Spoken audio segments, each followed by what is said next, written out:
আল্লাহর ওলিরা মুহসিন বান্দা, যারা সৎকর্ম করে, ভালো কথা বলে, মানুষকে সৎ পথের আদেশ করে, নামাজ রোজার কথা বলে, হক হালাল খানার কথা বলে, নামাজের উপরে তাসবিহ পড়ার কথা বলে, আল্লাহর নবীর প্রেম যারা শিক্ষা দেয়, এরা হলো আল্লাহর ওলি। ঠিক কিনা? তা আমার আল্লাহ বলেন, আল্লাহর ওলির দরবারে আল্লাহর রহমত আছে। আমার ওলি তাআলার বন্ধুরা, ওলি আল্লাহর দরবারে রহমত আছে। আল্লাহ বললেন, এখন আমরা কি করব? রহমত থাকলে আমাদের কি? আমার আল্লাহ বলেন, ফাদখুলি ফি ইবাদি ওয়াদখুলি জান্নাতি। তোমরা আমার বান্দার কাছে যাও, সেখান থেকে তোমাদেরকে জান্নাতে নিয়ে যাব। জগৎ বিখ্যাত তাফসীরি কিতাব ওলি তাআলা ফাজল মাদ্রাসা কিতাবটা আছে। এই কিতাবের নাম হলো তাফসীরে জালালান শরীফ। ওই কিতাবের মধ্যে পাওয়া যায়, আল্লাহ বলছে ফাদখুলি ফি ইবাদি, তোমরা আমার বান্দার কাছে যাও। ও মাওলা, কোন বান্দার কাছে যাব? আল্লাহ বলেন, ইবাদিয়াস সালিহিন, আমার নেককার বান্দার কাছে চলে যাও। নেককার বান্দার কাছে যাই আমরা কি করব? আমার আল্লাহ বলেন, ইত্তাকুল্লাহ, তোমরা আল্লাহকে ভয় করো। ওয়া কুনু মা'আস সাদিকিন, নেককার বান্দাদের সাথে মিশে থাকো। নেককার বান্দার কাছে যাওয়ার হুকুম কার? মিশে থাকার হুকুম কার? নেককার বান্দার কাছে আল্লাহর রহমত আছে, এটাও হুকুম কার? এই পৃথিবীতে কত নেতার কাছে গেলাম, কত নেত্রীর কাছে গেলাম, নেতার ক্ষমতা যতদিন ততদিন নেতায় কিছু করতে পারে। ক্ষমতা চইলা গেলে নেতাও দৌড়ের মাথাত, আমিও দৌড়ের মাথাত। কিন্তু আমার আল্লাহ পাক বলে, আলা ইন্না আউলিয়াল্লাহি লা খাউফুন আলাইহিম ওয়ালা হুম ইয়াহজানুন, খবরদার, সাবধান, নিশ্চয়ই আল্লাহর ওলি যারা, তাদের কোনো ভয় নাই, তাদের কোনো চিন্তা নাই। দুনিয়াতেও ডর নাই, পরকালেও ডর নাই। দুনিয়াতেও মামলা নাই, পরকালেও মামলা নাই। আমি যেই নেতার পিছে ঘুরলাম 5 বছর মামলা নাই, আবার সরকার ঘুরলে নেতায় মামলার কথা কয় না, নেতার মামলা অভাব নাই। আমার আল্লাহ বলে, আমার ওলিদের দুনিয়াতেও কোনো মামলা নাই, পরকালেও কোনো মামলা নাই, এদের কোনো ভয় নাই। এজন্য তোমরা নেতা নেত্রীর পিছে না ঘুইরা আমার ওলি আল্লাহর দরবারে যাও, সেখানে রহমত পাওয়া যাবে। ঠিক কিনা? রহমত পাওয়া যায় কি যায় না? এটা মোহাম্মদে আল্লাহুম্মা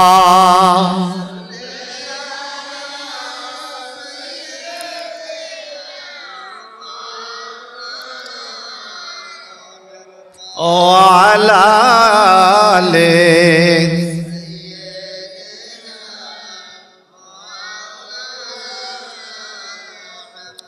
এখন ওলি আল্লাহর কাছে আপনি কেন যাবেন?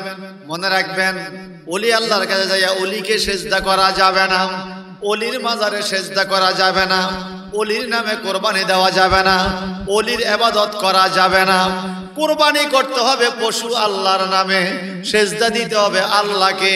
কোন আল্লাহর ওলি কখনো বলে না তোমরা আমাকে সেজদা দাও। যদি কেউ বলে তোমরা আমাকে সেজদা দাও, মনে রাখবেন এই কখনো ওলি হতে পারে না। ওলি আল্লাহরা সবসময় মানুষকে আল্লাহর জন্য সেজদায় মাথা নতের কথা বলে, কথা কোন ঠিক কিনা? ওলি আল্লাহ কখনো বলে না তোমরা আল্লাহকে বাদ দিয়ে আমাকে সেজদা দাও। যদি কেউ বলে, বুঝবেন সে আর ওলি আল্লাহ হতে পারবে না। সেজদার মালিককে আরো জোরে বলেন, সেজদা পাওয়ার যোগ্য একমাত্র আল্লাহ। এখন ভাইজান, এই ওলি আল্লাহদেরকে আল্লাহ ক্ষমতা দেয়। কি ক্ষমতা? মানুষকে হেদায়েতের রাস্তা নেওয়ার জন্য, মানুষকে হক কথা বলার জন্য, মানুষকে নামাজ শিখানোর জন্য। বর্তমান যুগে একটা মুসিবতের মধ্যে আছি ভাই। এক পার্টি কইতাছে পীর মুর্শিদের কাছে যাওয়ার কোনো দরকার নাই, এগুলা শিরক। প্রশ্ন করে কেন? বলে আল্লাহ তো আছে, বলে আছে। আল্লাহ আপনার কথা শোনে? হ্যাঁ শোনে। তো আল্লাহ যে আমার কথা শোনে, আমি আল্লাহকে ডাকবো, নামাজ পড়বো, আমি আবার আরেকজনের কাছে কেন যাব? এরকম ওয়াজ করে কি করে না? ওই ভদ্রলোককে আমি বলবো, ভাই আপনি স্কুলে কেন যাবেন? বই তো আপনার ঘরেই আছে, আপনি ঘরে বসেও তো পড়তে পারেন। আরেক ভদ্রলোককে বলবো, ভাই গাড়িতে আপনার রাস্তায় আছে, আপনি উস্তাদের কাছে ড্রাইভারি শিখতে যান কেন? আরেকজনকে বলবো, ভাই মেশিন পত্র তো আপনার ঘরে আছে, আরেক ডাক্তারের কাছে যাই অপারেশন চিনেন কেন? প্রত্যেকটা কাজের উস্তাদ লাগে, উস্তাদ ছাড়া কোনো কাজ সুন্দর হয় না। একজন ডাক্তার তার উস্তাদকে মানে, একজন ইঞ্জিনিয়ার তার উস্তাদকে মানে, একজন কৃষক পর্যন্ত উস্তাদ লাগে। বাবার কাছ থেকে শিখে কতটুকু সার দেওয়া লাগবে, কতটুকু হালি লাগবে, কতটুকু বসলে কখন কি করতে হবে। আমার আল্লাহ পাক বলে, এই পৃথিবীতে আমার ওলি আর রাসূলরা হইল বান্দাদের ওস্তাদ। কিভাবে সিজদা করতে হবে, কিভাবে রুকু দিতে হবে, কিভাবে আল্লাহকে ডাকতে হবে, পরকালে কিভাবে শান্তি পাওয়া যাবে, এই সবকগুলো আল্লাহর ওলিরা দেয়। এই জন্য তোমরা ওলি আল্লাহর দরবারে চলে যাও। আমরা ওলি আল্লাহর দরবারে যাবো ওলিকে পাওয়ার জন্য না, আল্লাহকে পাওয়ার জন্য। কাকে পাওয়ার জন্য? আল্লাহ বলছে, ইন্না রাহমাতাল্লাহি করিবুম মিনাল মুহসিনিন। আল্লাহ রহমত পাওয়া যায় ওলি আল্লাহর দরবারে। সুবহানাল্লাহ বলেন, বড় করে বলবেন না সুবহানাল্লাহ? আমার ভাইজান, এই ওলি আল্লাহদের মধ্যে অনেক শক্তি আল্লাহ দান করে। আমার আল্লাহ পাক বলেন, বান্দা যখন বেশি বেশি ইবাদত করে, ফাইজা আহাবাবতুহু, যখন আমি তাকে ভালোবেসে ফেলি, কুনতু সামিআহু আল্লাযী ইয়াসমাউ বিহি, তখন আমি তার কান হইয়া যাই যে কান দিয়া সে শোনে। ওয়া বাসারাহু আল্লাযী ইউবসিরু বিহা, আমি তার চোখ হইয়া যাই যে চোখ দিয়া সে দেখে। আমি তার হাত হইয়া যাই যে হাত দিয়া সে ধরে। আমি তার পা হইয়া যাই যে পাও দিয়া সে চলে। আমার আল্লাহ বলেন, ওলি আল্লাহ যখন আমার কাছে কিছু চায়, লাউতিয়ান্নাহু, লামে তাকিদ দিছে, লাউতিয়ান্নাহু, অবশ্যই আমি তাকে সাথে সাথে সেটা দিয়া দে। তাহলে আল্লাহ ওয়ালাদের কাছে গেলে লাভ না লস? যারা বলে ওলি আল্লাহর কাছে যাইও না, বুঝবেন এদের মিশন ভীষণ আলাদা, এদের চিন্তাধারা ভিন্ন। এরা কখনো আল্লাহমুখী হক মানুষে এটা চায় না। আমার ভাইজান, এই পৃথিবীতে না, আমরা বাংলাদেশের কথা একটু মনে করেন, মাদ্রাসা পয়রাকে ওলি আল্লাহ দরবারে যাওয়ার দরকার নাই, আছে না? অথচ মাদ্রাসা প্রতিষ্ঠা করছে আল্লাহর ওলি। মসজিদে নামাজ পড়ে যায় কয় ওলি আল্লাহর দরবারে যাওয়ার দরকার নাই, অথচ মসজিদ প্রতিষ্ঠা করছে আল্লাহর ওলিরা। এই দেশের ইতিহাস প্রমাণ করে, এই বাংলাদেশে আগে সৃষ্টি হয়েছে খানেকা, এরপরে সৃষ্টি হয়েছে মসজিদ, এরপরে সৃষ্টি হয়েছে মাদ্রাসা। খানেকা কে বানাইছে রে?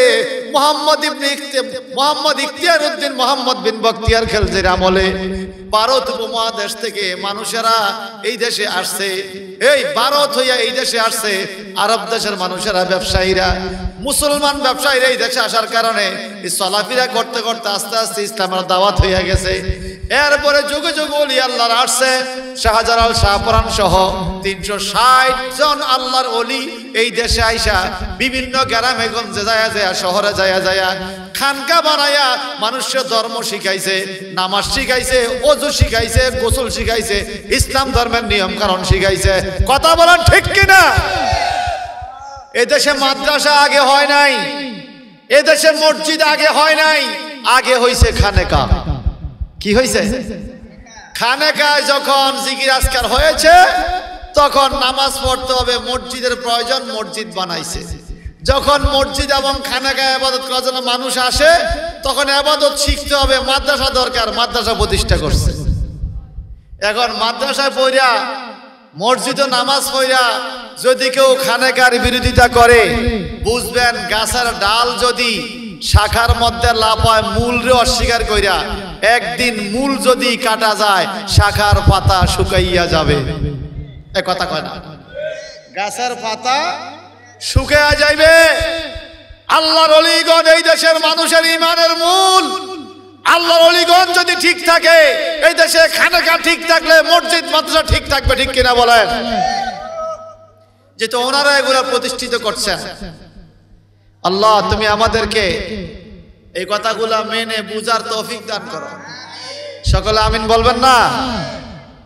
আমার আল্লাহ বলেন, ওলি আল্লাহর হাত আল্লাহর হাত, ওলি আল্লাহর চোখ আল্লাহর চোখ, ওলি আল্লাহর কান আল্লাহর কান। আল্লাহর চোখ আল্লাহর হাত আল্লাহর কান বলা শিরক না? আপনি এটার অর্থ কি? এটার মর্মার্থ হলো ওলি আল্লাহর চোখের মধ্যে আল্লাহ কুদরতি শক্তি দেয়, সুবহানাল্লাহ। ওলি আল্লাহর হাতের মধ্যে আল্লাহ কুদরতি শক্তি দেয়, ওলি আল্লাহর কানের মধ্যে আল্লাহ কুদরতি শক্তি দেয়, পায়ের মধ্যে আল্লাহ পাক কুদরতি শক্তি দেয়, সুবহানাল্লাহ বলেন। যেমন একটা উদাহরণ দেই, মাদ্রাসা বোর্ডে ফাজলে ক্লাসে একটি কিতাব পড়ানো হয়, শরহে আকায়েদে নসবী। মূল কিতাবের মধ্যে একটা চ্যাপ্টার আছে ফুলসরাত সত্য, হাউজে কাউসার সত্য, ঠিক কিনা? মেয়ারাজ সত্য, শাফাআত সত্য, ওয়া কিরামাতে আউলিয়া হক্কুন। বলে জান্নাত জাহান্নাম যেরকম সত্য, ওলি আল্লাহদের কেরামত এরকম সত্য। আল্লামা ইমাম তাফতাজানি রহমতুল্লাহ আলাই আরো 350 বছর আগে গুরুত্বপূর্ণ কিতাবটা লিখেছেন। ওখানে একটা ঘটনা আপনাদেরকে যদি একটু শোনাই, হয়তো আপনাদের কিছুটা বুঝে আসবে। ইসলাম জগতের দ্বিতীয় খলিফা হযরতে আবু বকর সিদ্দিক রাদিয়াল্লাহু আনহুর পরে খেলাফত নিলেন। ওনার নাম হলো ওমর ইবনুল খাত্তাব রাদিয়াল্লাহু তাআলা। আমার নবীজি বলেন, আবু বকর ফিল জান্নাহ, ওমর ফিল জান্নাহ, ওসমান ফিল জান্নাহ, আলী ফিল জান্নাহ। এভাবে 10 জনের নাম। আবু বকর সিদ্দিক জান্নাতি, ওমর জান্নাতি, ওসমান জান্নাতি, আলী জান্নাতি। সুবহানাল্লাহ। নবী নিজে বলছেন, নিজেই বলছেন। হে আমার বড়রার বন্ধুরা, আল্লাহর নবীর সাহাবী, ইসলাম জগতের দ্বিতীয় খলিফা ওমর ইবনুল খাত্তাব রাদিয়াল্লাহু তাআলা, উনি মসজিদ নববীতে দাঁড়াইয়া খুতবা দেওয়া শুরু করে দিলেন। আপনাদের দেশে খুতবা কি দাঁড়াইয়া দেয় না বৈশা দেয়? আরে কথা কন না আমার ভাইয়ারা বন্ধুরা, একটু খেয়াল করেন। হযরত ওমর ফারুক, সবাই কোন রাদিয়াল্লাহু তাআলা আনহু, মসজিদে খুতবা দিতেছেন। খুতবা দাঁড়াইয়া দাঁড়াইয়া দিচ্ছেন। খুতবা দেওয়ার মাঝখানে হঠাৎ একটা আশ্চর্য শব্দ বললেন, যেটা খুতবার বিষয় না। বিষয়টা হলো এরকম, খুতবার মাঝখানে তিনি আরবিতে একজন মানুষকে ডাক দিলেন, পাহাড়ের দিকে ইঙ্গিত দিলেন, ইয়া সারিয়া আল জাবাল, এই সারিয়া পাহাড়। সুবহানাল্লাহ। হযরত সারিয়া একজন সাহাবী, ওনাকে পাহাড়ের দিকে ইঙ্গিত করলেন। খুতবা অবস্থায় নামাজের মধ্যে যারা আসছে মসজিদে, হাজার হাজার মুসল্লি, নবীজির সাহাবী, তাবেঈ, সকলে আশ্চর্য হয়ে গেল। ওমর ইবনুল খাত্তাব রাদিয়াল্লাহু তাআলা এটা কেমন খুতবা দিলেন, এটা কি বললেন? খুতবার মাঝখানে উনি হযরতে সারিয়াকে কেন ডাক দিলেন? আমরা তো জানি সারিয়া এই দেশের মধ্যে নাই, মদিনা শরীফ থেকে 350 মাইল উত্তরে লাহওয়ানদের দেশে হযরতে সারিয়া ইসলামের জন্য যুদ্ধ করতে গেছে, ইসলাম প্রচারের কাজে উনি আছে। কিন্তু হযরত ওমর ফারুক রাদিয়াল্লাহু তাআলা মিম্বরে দাঁড়াইয়া সারিয়াকে কেন ডাক দিল? আচ্ছা, এখন কিছু বলবো না, নামাজ শেষ হোক তারপরে বলবো। সুবহান। এটা কেন? রহস্য কি বলতে হবে। নামাজ যখন শেষ হলো, ইয়া আমিরাল মুমিনিন, হে আল্লাহর নবীর খলিফা, আপনি কি একটু দয়া করে বলবেন কেন আপনি মিম্বরে দাঁড়াইয়া সারিয়াকে ডাক দিলেন? সারিয়া তো মসজিদে নাই। বলে সারিয়া কোথায়? বলে হযরতে সারিয়া তো 350 মাইল দূরে যুদ্ধের ময়দানে। এখান থেকে কেন ডাক দিলেন? তখন আমার নবীর হাদিস, ওমর ইবনুল খাত্তাব রাদিয়াল্লাহু তাআলা স্মরণ করে দেন, হে আমার নবীর সাহাবীরা রে, তোমরা শুধু আমাকে ওমর ফারুক বলে চিনেছ, আমি যে নবীর গোলামি করি এটা কি তোমরা ভুলে গেছো? সুবহানাল্লাহ। আমার নেটওয়ার্ক তো রাসূলুল্লাহর সাথে। বলে কি হইছে একটু বলেন। ওমর ইবনুল খাত্তাব রাদিয়াল্লাহু তাআলা বলেন, খুতবা দিতেছিলাম, আমার একটা নজর তোমাদের সামনে, আমার আরেকটা নজর আমার সারিয়ার সাথে। এই মদিনার থেকে 350 মাইল দূরে আমার সারিয়া 100 জন সৈনিকের সেনাপতি যুদ্ধ করতেছে, আমি মসজিদে নববীর মিম্বর থেকে দেখতেছি। এটা শরহে আকিদা নসবী কিতাবের কথা কি? আয় মিয়া, আশ্চর্য না? 350 মাইল দূরে কি আমরা দেখা যায়? উনি তো দেখতেছে। সুবহানাল্লাহ করেন আরো জোরে। বলে হুজুর আপনি কি দেখলেন?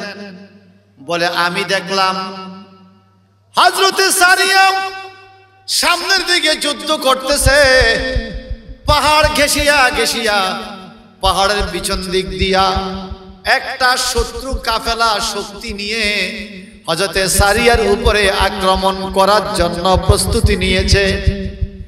ওই শত্রুরা যদি হযরতে সারিয়ার বাহিনীর উপর আক্রমণ করে পিছন দিক দিয়ে, সারিয়া তো ঠকে যাবে। আমি চিন্তা করলাম সারিয়াকে একটু ডাক দেওয়া দরকার। সুবহানাল্লাহ। চিন্তা করা যায়, সৈনিক 350 মাইল দূরে, সেনাপতির দায়িত্ব নয়, মসজিদে মিম্বর থেকে হযরত ওমর ফারুক রাদিয়াল্লাহু তাআলা বলেন, আল্লাহ ওনাদেরকে ক্ষমতা দিয়েছে কে? যদি আপনি বলেন মানি না, এটা তো আপনার ইচ্ছা। দুনিয়াতে সবাই কি সবকিছু মানে না?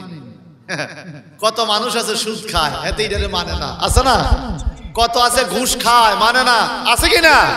কত মহিলা বেপরদায় চলে, মানে না, আছে কি না? তো না মানলে কি এটা নাজায়েজ হয়ে গেছে নাকি? আপনি না মানলে নাই, শরীয়তের জায়গায় ঠিকই থাকবে।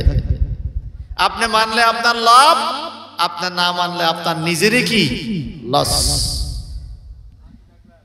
হযরতে সারিয়া যুদ্ধের ময়দানে যুদ্ধ করে, সুবহানাল্লাহ। যেই কোন লোককে পিছন দিক দিয়ে আক্রমণ করলে পারা যায় না, ঠিক না? যেমন আমার বাপসা ছাড়া মাঝে মাঝে বলতেন, এখানে যে মুরব্বীগুলো আছে যারা স্বাধীনতা যুদ্ধ 71 সালে দেখছেন, আপনাদের কিছুটা মনে আছে, ওই মুক্তি বাহিনী একজন দানের জমিনের পাশে ফালাইয়া আছে, পাঞ্জাবি দর্শন আইতেছে এই আইলি দিয়া, একজন মুক্তি বাহিনী তো দর্শনের সাথে পারবে না, মুখামুখি করলে পারবে না। তখন সে একটা কৌশল করছে, সে রাইফেলটারে ধান ক্ষেতের ভিতরে রাইখা এখন জমি নিরানির কাজের মধ্যে লাগিয়ে গেছে। সে বুঝাইতেছে এটা আমার জমি, আমি কৃষি কাজ করি, আমি কোনো মুক্তি বাহিনী না। আরে কত কষ্ট করছে ও মানুষ, কথা কোন ঠিক না? কত কষ্ট করছে মানুষ। এইবার উনি পাঞ্জাবিরা, আমি কৃষক, আমি কোন মুক্তি বাহিনী দেখি নাই, আসলে সাথেই তো আছে ধান ক্ষেত, কথা কথা সামনাসামনি পারবে না। যখন পাঞ্জাবিরা লাইন ক্রস করে তাকে পাস করে পিছন দিয়ে হাইটা যাইতেছে, তখন পিছন দিক দিয়ে মারছে, এক গুলিয়ে 10 জন শেষ। কথা কয় না? বাংলাদেশের মুক্তি বাহিনীরা যুদ্ধ করছে তো কৌশলে, কি ঠিক না? ঠিক না? ওই ব্রিজ ভাঙ্গা ফালাইয়া দিছে, সাঁকু ভাঙ্গা ফালাইয়া দিছে, যেন তাকে ট্যাং আইতে না পারে, এই বুদ্ধি। ভাই সাহেব আমার, হযরতে সারিয়া কেন এই কথা বললাম? পিছন দিক দিয়ে শত্রু আসলে হয়তো উনি পারবে না, সামনাসামনি হইলে পারত। পিছনের আক্রমণ প্রতিহত করা যায় না। হযরত ওমর ইবনুল খাত্তাব বলে, আমি যখন মসজিদে নববী থেকে দেখলাম, মিম্বর থেকে দেখলাম আমার সারিয়াকে পিছন থেকে আক্রমণের উপক্রম হয়েছে, তখন আমি এখান থেকে ডাক দিয়েছি, ইয়া সারিয়া। এখান থেকে ডাক দিতে দেরি, আমার সারিয়ার কানে আমার ডাক পৌঁছে গেছে। সারিয়া আমার মদিনার দিকে চেহারা ঘুরাইছে, উনি বুঝছে আমি ওমর ফারুক ডাক দিয়েছি। তখন আমি বললাম আল জাবাল, জাবাল মানে পাহাড়, তুমি পাহাড়ের দিকে যুদ্ধ ঘুরাও, শত্রুরা পাহাড় ঘেঁষিয়ে ঘেঁষিয়ে আসতেছে। রে আমার নবীর সাহাবীরা, আমি নামাজ অবস্থায় এখান থেকে সারিয়াকে ডাক দিছি, সারিয়া আমার ডাক শুইনা যুদ্ধের মোড় ঘুরে দিছে। নামাজের পরে আমি আমার বেলাতেই নজর দিয়া দেখি, কাশফ দিয়া নজর দিয়া দেখি, আমার সারিয়া ইতিমধ্যে মদিনার থেকে 350 মাইল দূরে লাহওয়ানদের জমিনে ইসলামের পতাকা উড়াইয়া দিছে। নারে তাকবীর, নারে রিসালাত, দিন ইসলাম, দিন ইসলাম, বাত রাসূল, বাত খুদা, ইমাম রব্বানি দরবার শরীফ, ওলি তালা আবিদিয়া মুজাদ্দিদিয়া খানকা শরীফ। আল্লাহু আকবার ধ্বনি বলে, লা ইলাহা ইল্লাল্লাহ মুহাম্মাদুর রাসূলুল্লাহ ধ্বনি বলে, ইয়া রাসূলুল্লাহ ধ্বনি বলে জিকির শুরু করলেন। একটু জোরে জোরে বলুন আল্লাহু আকবার। মনে রাখবেন, সাহাবায়ে কেরাম যখন যুদ্ধের ময়দানে যাইতেন, সাহাবীদের স্লোগান ছিল দুইটা, লা ইলাহা ইল্লাল্লাহ এক স্লোগান, মুহাম্মাদুর রাসূলুল্লাহ আরেক স্লোগান। আরেকটা স্লোগান ছিল সাহাবীদের, ইয়া রাসূলুল্লাহ, ইয়া রাসূলুল্লাহ, ইয়া রাসূলুল্লাহ। এই স্লোগান দিয়ে সাহাবায়ে কেরাম যুদ্ধের ময়দানে মানুষের স্পিরিট আনতেন। জবানটা বড় করে কন্না আল্লাহু আকবার, আওয়াজ দিয়ে বলুন ইয়া রাসূলুল্লাহ। এটা হলো ইমানদারের ইমানি আওয়াজ, কলবের আওয়াজ, মনের আওয়াজ। আমার ভাইরা, পতাকা হাতে নিয়ে, ডান হাতে নিয়ে হযরতে জাফর রাদিয়াল্লাহু তাআলা পতাকা ডান হাতে নিয়ে দাঁড়িয়ে আছে, যুদ্ধ করতে পারতেছে না, আরেক হাত তো নাই, পড়ে গেছে। দুষ্ট কাফের চক্র আইসা ওনার ডান হাতের মধ্যে কোপ দিয়া ডান হাতটা পালাইয়া দিল। আল্লাহ আল্লাহ আল্লাহ। ডান হাতও নাই, বাম হাতও নাই, নবীজির রিসালাতের পতাকা কেমনে ধরে রাখবে? যুদ্ধের ময়দান থেকে দুইটা হাত হারাইয়া ফেলল। উনি শুইয়া, মাটির মধ্যে শুইয়া, কাইত হইয়া এইভাবে রানের সাথে আর পেটের সাথে সিপটি দিয়া এইভাবে ঝুলাইয়া রাখছে। দুইটা হাত নাই, জীবন চলে যা, কাফেররা মাইরা ফেলতেছে, তবুও নবীর বয়াতে রাসূলের পতাকা মাটিতে পড়তে দেয় না। সুবহানাল্লাহ বলে। জীবন যাইতে পারে, ইসলামকে কলুষিত করা যাবে। দুষ্ট কাফেররা আইসা ওনার রান কোপ দিয়া পাও ফালাইয়া দেয়। হাত হারাইলো, রাখতে পারে না, ডান হাত বাম হাত গেল, কিভাবে ধরে রাখবে? পেটের থেকে রাখতে পারে না, রানের গোশত কাইটা পালায়। এইবার তিনি চিন্তা করলেন, আমার মুখ তো আছে, সিতয়া শুয়া দাঁতের মধ্যে কামড় দিয়া নিঃশ্বাস যাওয়ার আগ পর্যন্ত আমার নবীর পতাকা আকাশে উড়াইয়া রাখছে। আল্লাহ আল্লাহ আল্লাহ। ওই দেখো ইসলামের ডঙ্কা শব্দ শোনা যায় রে, নবীর দিনে আয় মুসলমান, নবীর দিনে আয় রে। আল্লাহু আকবার। ওই দেখো ইসলামের ডঙ্কা শব্দ শোনা যায় রে, নবীর দিনে আয় মুসলমান, নবীর দিনে আয় রে, নবীর দিনে আয় মুসলমান, নবীর দিন। হাত হারাইছে, রানের গোশত হারাইছে, জীবন চলে যাইতেছে, তবুও ইসলামের পতাকা মাটিতে পড়তে দেয়। আর আমরা কত কম বক্ত, আমরা কত জাহিল হয়ে গেছি।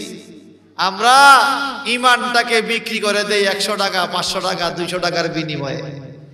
দুপুরে আইসা বইলা গেছে এক মেম্বার সাহেব, 1000 টাকা দেবো, আমারে পলিথিন মার্কা ভোট দিস। ঠিক আছে। আসরে পরে আরেক মেম্বার, আমি তোমার 1500 দিব, আমার ছাতা মার্কা ভোট দিও। 500 টাকার লাগিয়া ইমান বেচা পালাইছে। কথা কয় না। হায় রে মুসলমান রে, আলুর দরে বেচা যায় ইমান। নাউজুবিল্লাহ বলেন, বলেন ইমানদার কি কখনো ইমান বিক্রি করতে পারে? পারে? হযরতে জাফর আত-তাইয়ার রাদিয়াল্লাহু তাআলা শাহাদাত বরণ করলেন। যুদ্ধের ময়দানে দুইটা হাত হারাইলেন। আমার নবীজি যুদ্ধের ময়দানে ওনাকে দেখতে গেছে। শরহে আকায়েদে নসবী কিতাব কারামতে আউলিয়ায়ে হক নামক অধ্যায়ের মধ্যে পাওয়া যায়, আমার নবীজি ওনাকে দেখতে গেছে যুদ্ধের ময়দানে। কপাল কত ভালো, শহীদ হওয়ার পরে আমার নবী তারে দেখতে গেছে। আল্লাহর নবী ওনার দিকে তাকাইয়া কয়, আমার জাফর দুনিয়াতে যুদ্ধের ময়দানে ইসলামের পতাকা ধরে রাখতে যাইয়া দুইটা হাত হারাইছে। আমি নবী তারে দুইটা হাতের বিনিময়ে বাজেট দিয়া দিলাম, জাফর আত-তাইয়ার ফিল জান্নাহ, জাফরে জান্নাতি পাখি হবে। আমার আল্লাহ হযরতে জাফরকে এই দুইটা হাতের বিনিময়ে জান্নাতে দুইটা পাখা দান করবে। আচ্ছা, মানুষ পাখা দিয়ে কি করবে? মানুষ পাখা দিয়ে কি করবে? সুবহানাল্লাহ বলেন। হযরতে জাফর জান্নাতি পাখি। সুবহানাল্লাহ। কি পাখি? বেহেশতি পাখি। এজন্য বলা হচ্ছে জাফর আত-তাইয়ার, তাইরুন মানে পাখি। উনি যখন কবর দেশে, আমাদের নবীজি একদিন ওনার মাজার শরীফের সামনে, কবরের সামনে যাইয়া ওনার সাথে নবী কথা বলা শুরু করছে। অলিতালার বন্ধুরা, বন্ধুরা বলেন, যদি আমরা কবরে পড়ে যাইয়া সালাম দেই, আসসালামু আলাইকুম ইয়া আহলাল কুবুর, যদি কবরবাসী কয় ওয়া আলাইকুম সালাম, আমি উপায় আসেনি? আমরা দৌড় দিতাম না ডরে? ও বাইরে কবরের ভিতর কথা কথা কয় না। আমার নবীজি কবরবাসীর সাথে কথা কয়। সুবহানাল্লাহ। বলেন নবীজিকে এই ক্ষমতা দিয়েছেন কে? আর জোরে বলেন কে? আমার নবী ডাকে, ও জাফর আত-তাইয়ার, তুমি কেমন আছো? তোমার কি অবস্থা? হযরতে জাফর আত-তাইয়ারের কবরের মধ্যে নূরের বাতি, জান্নাতি খাবার, জান্নাতি বিছানা। হযরতে জাফর রাদিয়াল্লাহু তাআলা আমার নবীকে সালাম দিয়া এইভাবে দুইটা পাখা দুই দিকে খোলে। নবী গো, আমার কি অবস্থা আপনি তো জানেন। আমি দুনিয়াতে ইসলামের জন্য দুইটা হাত হারাইছি, আপনি তো বাজেট দিয়া দিলেন। আমার আল্লাহ কবর জগতে আমাকে জান্নাতি দুইটা পাখা দান করেছে। এই পাখা দিয়া তুমি কি করো? বলে নবী গো, আমার আল্লাহর জান্নাতে উড়িয়া উড়িয়া ঘুরিয়া ঘুরিয়া দেখি আল্লাহ আমারে এত বড় বেহেশত দিছে। এই পাখা দিয়া উড়িয়া উড়িয়া আজকে যতদিন পর্যন্ত বড় জগতে আসছি, ঘুরতেছি ঘুরতেছি, আমার জান্নাতের কুল কিনারা খুঁজে পাই না। আমার মরণের কতদিন বাকি আমি জানিলাম না গো আল্লাহ, মরণের কতদিন বাকি। আসলে জানিনি, আসলে জানি কে কোন দিন কোথায় কখন মারা যাবো আমরা কেউ জানি? বলেন, আমার মরণের কতদিন বাকি আমি জানিলাম না গো আল্লাহ, মরণের কতদিন বাকি। বলেন মরণের কত আমি জানিলাম না গো আল্লাহ, মরণের কত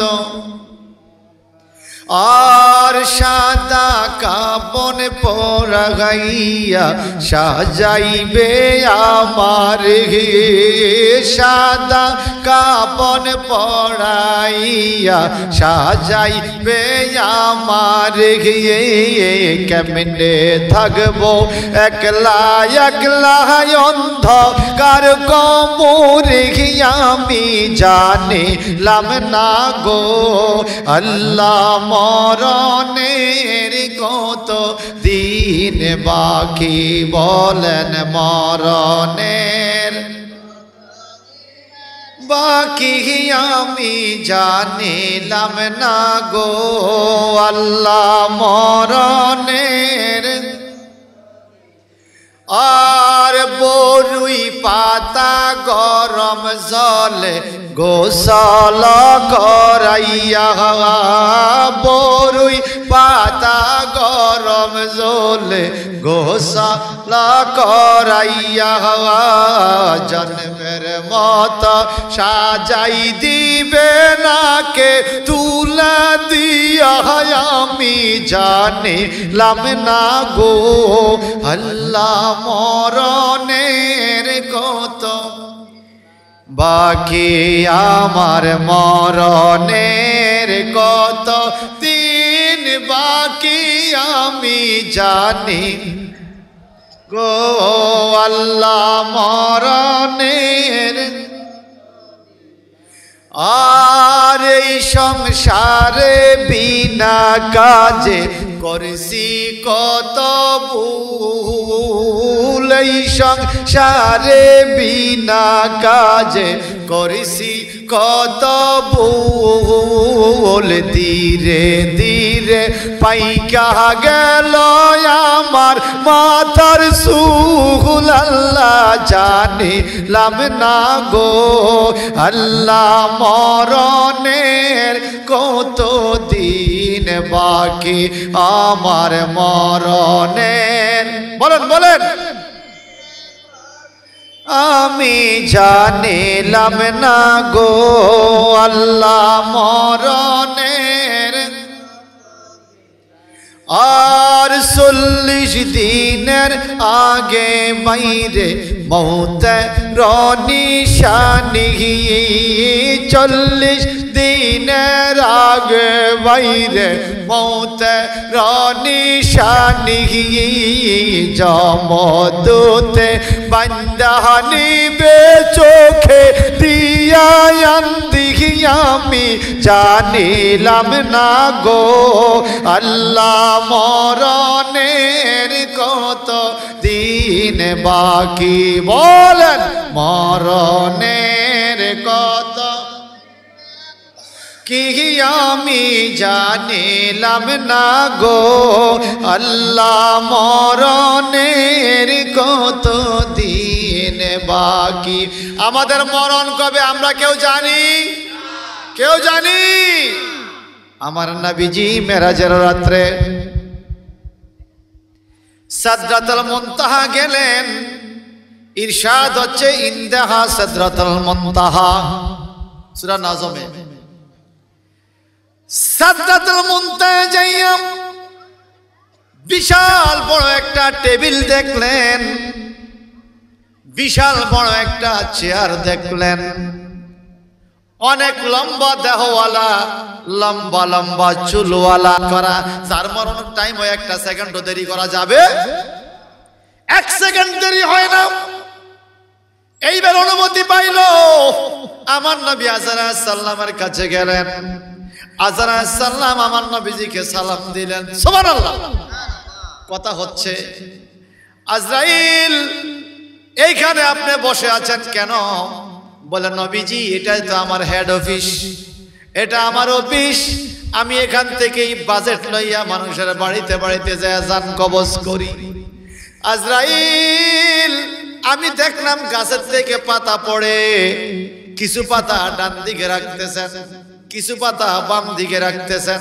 একটু বলেন গো এটা কারণ কি মালাকুল মউত আজরাইল ফেরেশতা আলাইহিস সালাম ডেকে বলেন হুজুর এখানে যে গাছ দেখতে পাচ্ছেন কিয়ামত পর্যন্ত যত মানুষ পৃথিবীতে আসবে প্রত্যেকটা মানুষের নামে নামে এই গাছের মধ্যে পাতা আছে। সুবহানাল্লাহ। আমাদের নামও ওখানে লেখা আছে, আমাদের নামে একটা একটা পাতা। বলে পাতা আছে তো কি হলো, পাতা জইরা পরে আপনি ভাঁজ করতেছেন ডাইনে বামে। বলে নবীজি গো, যে লোকটা মৃত্যুবরণ করবে তার পাতাটা জইরা আমার টেবিলের মধ্যে আসে। যদি লোকটা নামাজি হয়, যদি লোকটা হালাল খানেওয়ালা হয়, যদি লোকটা মা বাবার আদরের প্রিয় বান্দা হয়, নেক বান্দা হয়, তার নামের পাতাটা ডান দিকে রাখি। কারণ তারে ইজ্জত দিয়া সম্মান দিয়া রূহ কবজ করতে হবে, সে জান্নাতি। সুবহানাল্লাহ। নবীজি আর যে লোকটা হারাম খায়, যেই লোকটা ইবাদত বন্দেগী করে না, জাহান্নামী, তার পাতাটা যখন আসে তখন তার পাতাটা আমি বাম দিকে রাখি। তারে কষ্ট দিয়া মারা লাগবে, সে জাহান্নামে যাবে। ওলিতলা খানকা শরীফের সামনের বন্ধুরা একটু জবান খুলে বলেন তো বাজান, হযরতে আযান ফেরেশতার টেবিলে আমরা কি ডান পাশ থাকতে চাই না বাম পাশ থাকতে চাই? কথা কয় না। কোন পাশে? কেন? ডান পাশ নেককার বান্দাদের জায়গা। সুবহানাল্লাহ বলেন। এখন বাজান, আমি চাইলেও তো আমাকে ডান পাশে হয়তো উনি নিবে না। আমি ডান পাশে থাকার কাজ করা লাগবে। পাঁচগানা নামাজ, রমজানের রোজা, হজ যাকাত ফরজ হলে আদায় করতে হবে। মা বোনদেরকে পর্দা মতো চালাইতে হবে, মুরব্বীদেরকে সম্মান দিতে হবে, মা বাবার খেদমত করতে হবে, ইসলামের বিধিবিধান মতো জীবন পরিচালনা করা লাগবে। হারাম কোনো কিছু মুখে দেওয়া যাবে না। কথা বলেন ঠিক কিনা? সুদ খাওয়া যাবে না, ঘুষ খাওয়া যাবে না, পরের জায়গা দখল করা যাবে না, বিচার কইরা ঘুষ খাওয়া যাবে না। যদি এই কাজগুলো আমার মধ্যে থাকে, আমি হাজারো চেষ্টা করলো আমার পাতা টেবিলের ডাইন পাশে যাবে না। আর যদি আমি হক পথে চলতে পারি, হারাম না খেয়ে থাকতে পারি, কষ্ট করে জীবন চালাইতে পারি, যদি আমি ভালো পথে চলতে পারি, গরিব হইলেও আমার পাতা ডান পাশে চলে যাবে। একটু জোরে জোরে বলুন আল্লাহু আকবার। আজরাইল ফেরেশতাকে আমার নবী বলে, হুজুর আজরাইল আলাইহিস সালাম, আপনি বলেন পাতা যখন পড়ে, এই পাতা পড়ার পরে আপনি কতদিন পরে তার জান কবজ করতে যান? আজরাইল আলাইহিস সালাম বলে, ইয়া রাসূলুল্লাহ 40 দিন পরে। আপনারা কি সুবহানাল্লাহ বলতে পারেন না? কতদিন পরে বলেন না? পাতা জইরা যাওয়ার 40 দিন পরে লোকটার মৃত্যু হবে। একটু চিন্তা করেন তো, আমরা এখানে যারা আছি আগামী 40 দিন বেঁচে থাকবো কোনো গ্যারান্টি আছে? কোনো গ্যারান্টি নেই। একজন মানুষ লম্বা একটা সফরে রওনা হইলে পথের কিছু জিনিসপত্র লই আলো, সাথে এক বোতল পানি, কিছু হালকা খাবার, ঠিক না? অন্তত ভাড়া নিয়ে আনে, মোবাইলটা লই আলো, বিপদ আপদ বলা যায় না। অথচ টাকা রাইখা গেলে, কাগজপত্র রাখা গেলে আবার ফিরে আইসা নিতে পারবে। পরকালে যে আমরা যাব, ওই রাস্তাটা কি চট্টগ্রাম ঢাকার থেকে কাছে না দূরে? কথা বুঝেন নাই? আমাদের কবর দেশের ফাড়িটা কি চট্টগ্রাম ঢাকার মতো? ওখান থেকে ফিরে আসা যাবে? এই বিশাল লম্বা সফরের জন্য আমাদের কি লইছি হাতে? চট্টগ্রাম ঢাকা যাইতেও তো আমরা একটা কিছু হাতে নেই। আমি এই বিশাল সফরের জন্য আমার কি আছে? আমি আল্লাহকে কি দেখাবো? যদি আগামী দিন সকালে আমার মৃত্যু হয়ে যায়, আমি আল্লাহর সামনে কি উপস্থাপন করব? আল্লাহ, এই জিনিসটা আমি নিয়ে আসছি জান্নাতের জন্য। এমন বেশি কিছু তো আমরা করতে পারি নাই। আল্লাহর নবীর একজন সাহাবী নবীর কাছে আসলো, নবীজি গো একটু আমাকে বলেন মাতা সাত, কিয়ামত কবে হবে? আমার নবীজি বললেন তোমার কি প্রস্তুতি আছে, তোমার কি পাওয়ার আছে, তোমার কি আছে জমা করা, তুমি কিয়ামতে আল্লাহকে দেখাবে। ওই লোকটা নাই কাকা নবীজি গো আমার এমন কিছু নাই আল্লাহকে দেখাইবার মতো, তবে আমি আল্লাহকে ভয় করি আর আপনি নবীরে বড় ভালোবাসি। আমার সালান হলো ঈমান, আমি আমল দিয়ে পার হতে পারবো না, যেভাবে আমল দিয়ে পার করার কথা বলেছে এত আমল আমরা করতে পারি না। নবীজি আমি কি করতে পারি? আমার নবীজি কয় তুমি টেনশন করো না, ঈমান যদি মজবুত থাকে, তুমি যেহেতু বলছো আল্লাহ এবং আল্লাহ রসুলকে ভালোবাসো, মনে রাখবা সকল ভালোবাসা বিফলে গেলেও নবীর ভালোবাসা বিফলে যায় না। তুমি যাকে ভালোবাসো তার সাথেই জান্নাতে থাকবে। সুবহানাল্লাহ বলেন। আমার মুর্শিদ কেবলা শুয়ে আছেন মোজাদ্দেদ নগরে, সেখান থেকে তার লাগাইছে মদিনা শহরে, মুর্শিদ মদিনা শহরে। আল্লাহর কসম দিয়ে বললাম আবশ্য আল মাদানীর দরবার হক দরবার, আমি গুনাহগার দরবারে গোলামি করি, আমি দেখি সেখানে কি হয়। আরে ভাই আসরের পরে দরবারের রং হয় একরকম, মাগরিবের পরে সুরুত মনে হয় আরেক রকম, এশার পরে সুরুত আরেক রকম, রাত্র যত গভীর হয় দরবারের শান মনে আরো বাড়তেছে। হাজার হাজার জিন এখনো অবশ্য হুজুর দরবারে জিয়ারতে আসে। সুবহানাল্লাহ বলেন, আরো জোরে কন্যা সুবহানাল্লাহ।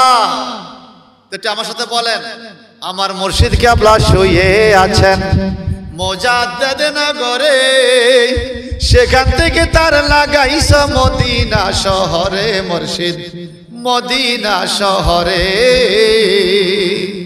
বয়াতে রসুল পাইছি মুর্শিদ তোমার উসিলায়, নবীর তারার সংযোগ দিও আমার পিঞ্জিরায়। বয়াতে রসুল পাইছি মুর্শিদ তোমার উসিলায়, নবীর তারার লাইন লাগাইও আমার পিঞ্জিরায়। ওরে মরণ কালে দিও দেখা, মরণ কালে দিও দেখা, কান্দায়ও না আমারে রে, কান্দায়ও না আমারে। সেখান থেকে তার লাগাইছ মদিনা শহরে, মুর্শিদ মদিনা শহরে। আমার মুর্শিদ কেবলা শুয়ে আছেন মোজাদ্দেদ নগরে, সেখান থেকে তার লাগাইছ মদিনা শহরে, মুর্শিদ মদিনা। জোরে জোরে কান মারহাবা বলেন। সেই নবীর আওলাদের খানকা শরীফের মাঠের মাহফিলে আল্লাহ আমাদের কবুল করো। কত মানুষ বাবা হারিয়েছেন, মা হারিয়েছেন, পরিবার পরিজন হারিয়েছেন। আমি আমার বাবাকে হারিয়ে ফেলেছি। রব্বির হামহুমা কামা রাব্বায়ানি সাগীরা।